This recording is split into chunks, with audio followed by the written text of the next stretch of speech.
This time on the Shred School, we're going to learn the Ollie. It's going to be tough, but worth it. Let's do it.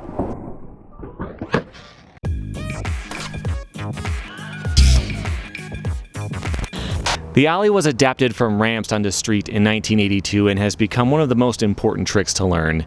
It is the basis for pretty much anything people do in modern skateboarding. So let's learn it. So what does it take to learn how to Ollie? The only thing you really need to know right off the bat is what stance you prefer. That's it. And the best way I could think to determine that is to roll up to something with a very minor incline. It could be one sidewalk square that's a little bit tilted up. Roll up it this way, come back down this way, and see which one you liked more. That's really the best way I could think of to do that. There's not really a solid test to figure out what stance you are. Stance is kind of a construct. We're not going to worry about that right now.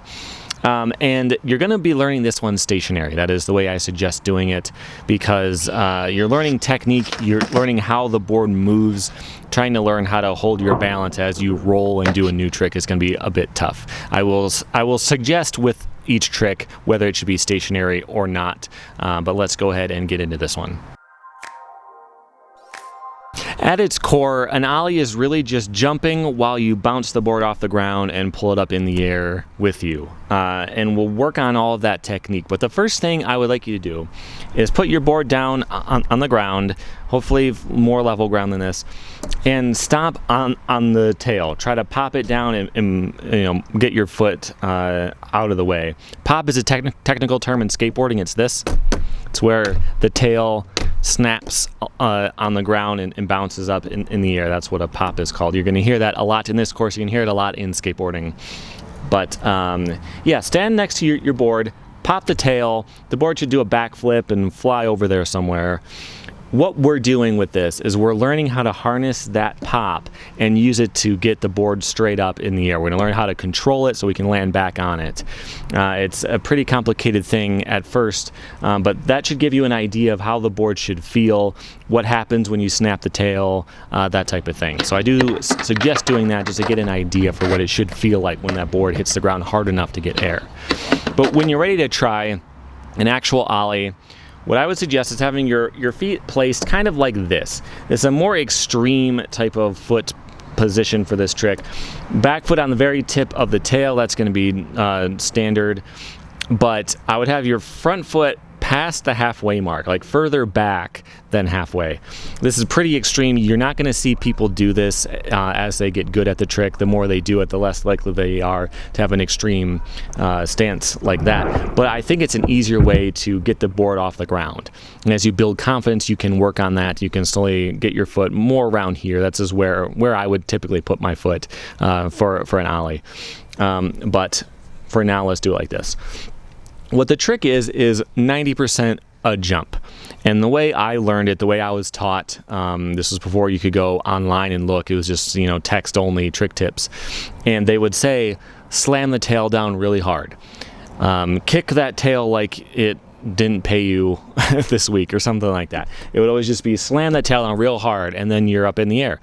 That's not how it works. It's a jump. You're getting up in the air through your own strength, through a jump, and you're just going to pop the board as you go to bring it up with you. All right, so have your feet like this. Don't be afraid to mess around with this, not just with this trick, but with all of them. I'm going to give you the foot position that worked for me when I was learning how to do the trick, but that doesn't mean it's the only way to do it. All right, it doesn't even mean it's the best. It's just the easiest to learn from to me. All right, so you're going to bend down, you start to jump, and as you do, you pop the tail. All right, so that's a pretty quick snap. As you start to jump, you get light, starting to come up off the board, pop the tail down, it gets up in the air like that. If you land on it, you're good. Your first few, your tail might not even leave the ground. It might just kind of do this. And if you can do that, if you are getting to that point where you've gotten the board like this, you may not have gotten technically in the air, which would be the tail slightly off, but as long as you're getting past this point, if the board is up in the air slightly like that, I would call that a success. That is an Ollie. You've done it. We're going to work on getting it better and better. But if you can get to that point and you can land stable, you are on the right track. Okay, don't feel bad if it's not an amazing one yet. We'll get there. but that's how it'll probably look. Just slightly up off the ground. Maybe it pops up and you get a little bit of air, and then you can land back down on it. All right, that's how the trick works, but what should you do if something goes wrong? The biggest problem I see when I see people learning how to ollie for the first time is the tail will hit the ground and nothing happens.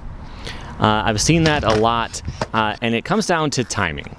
So what people will often do is they'll slam the tail down and then they jump. And they expect that if they're jumping from this spot, the board will just come up. It does not work that way. All right. I would suggest recording a couple of attempts on your phone. Go back and watch them and see if you can compare it to the ones you see here. Or compare it to your friends who skate too, and try to get an idea for where your pop is happening versus where it should be happening. But yeah, if you try to pop too early and then you jump, that's not going to work. It'll also be you could pop the tail, but your feet haven't moved enough yet, so it starts to bounce, and then it hits your feet. So that's most likely a timing thing. It could just be that you're not popping hard enough too. If you can kind of just do this and the board just kind of does that and comes back down, that's not going to work either. The tail has to touch the ground. Without the tail touching the ground, it's almost impossible to get air. Not entirely. We'll see with the next trick actually that you can get in the air without the tail touching. But for this trick, the tail definitely should be hitting the ground. So try to work on that timing. Try to film some and see if that helps, if that's the problem. The other issue I'll see a lot is landing and slipping out. Okay, so this is kind of an obvious thing why this happens. It's not your fault. I've given you a placement of your feet that's really far back, and if you pop the tail and you land back down on the board and you're this far back, the board's probably going to shoot out. Typically what you want to do is land on the bolts. It's good for your board. You don't want to land on the tails or you might break them. If you land on the bolts, that's the safest place, but it's also centered on the board. And that's where you would like to be. But with the way your feet are going to be when you start, that's going to be tough.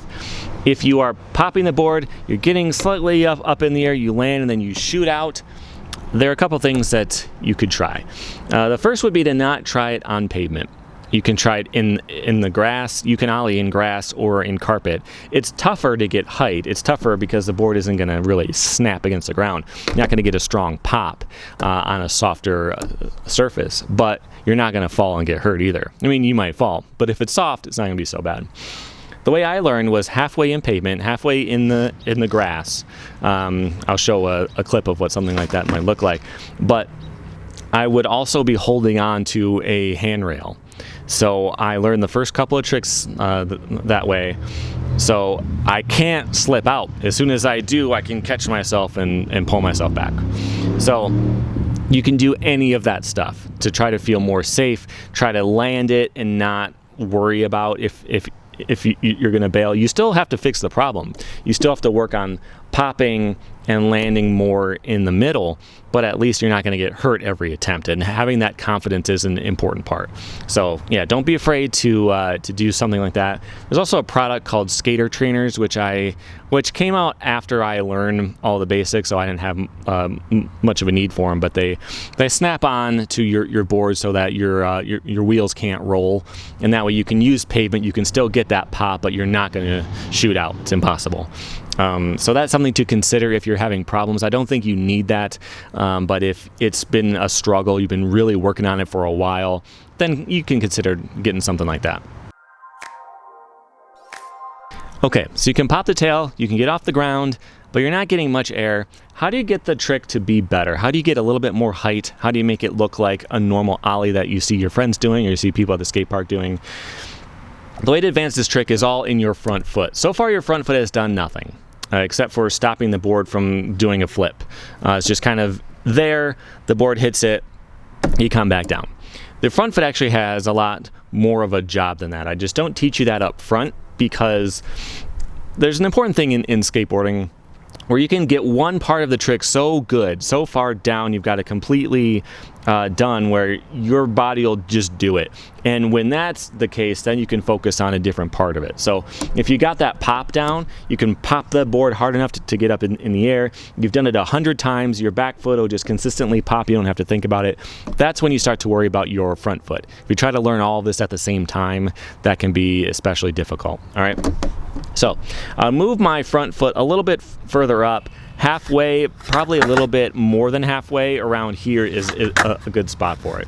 All right, when you do the Ollie, it's gonna feel kind of like jumping over a hurdle.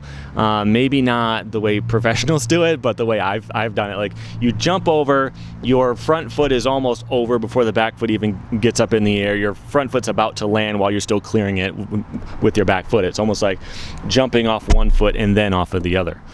And that's very similar to how this works. So you start to pop, and like right when the tail pops, your back leg is straight, your front leg is bent, right? But when you get up in the air, your front foot starts to straighten out, and your foot is going to slide up the board and touch the nose, or at least come up to it at least. And then you start to bend that leg and straighten it back out. And so you've popped the board, this foot slides up, flattens the board out. And right here, this is the same as this. If you can pop an inch, you can pop 6. It's the same thing. It's just you have to learn how to flatten out the board, and that's all in that front foot. So you can try to work on that, get that front foot involved to pull the board up with you, and that's how you get a bit more height. My tip of the week is to get a fingerboard. Just a normal tech deck from Target is good enough. I got the one in the tube that's a little bit better than the plastic one, but it doesn't matter. There's 2 reasons why I suggest having a fingerboard. The first is that it keeps your mind on skateboarding. Maybe you can't skate every day or can't even skate that often, but if you have that, you're at least thinking about skateboarding. You're coming up with trick ideas in your head. It's going to be a long time before you can do them, but it's getting you thinking about how skateboarding works. But the most important part to me is that it works the same way as a skateboard. If you're going to do an Ollie, you have to pop the tail. And if you're going to flatten it out and get some height, you're going to use your front finger to flatten out the board and push down on the nose to pull up the tail. It's going to be the same type of thing. And as you learn tricks, you'll have an idea for how they should work. It won't translate directly, obviously, because it's your hand and not your whole body, but you'll get how a trick should work, like how, the way that it should react to different things. And I think that's a helpful thing in skateboarding. You're going to be working on your Ollies forever. You can always do it faster, you can always do it higher, you can always do it with more style. But the thing I want you to focus on after you get yours down is do it with less and less aid. If you are holding on to something, try to do it without holding on to anything. And try to do it on just pavement instead of grass. If you did it stationary on pavement, try to do it with a little bit of speed. And the reason for that, the reason why it's important, the reason why you shouldn't do this whole course stationary is because you can learn some bad habits by doing it that way.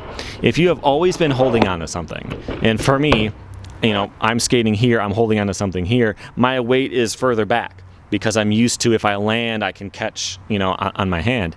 And if you're in the grass, at this point, it's not going to be a big deal, but anything that spins, if you're doing it stationary, it's going to feel a lot different. So I would suggest trying at least to do it with as little aid as you possibly can as soon as you can actually land it. And when you do land it, post on Instagram and hashtag it with Shred School 101.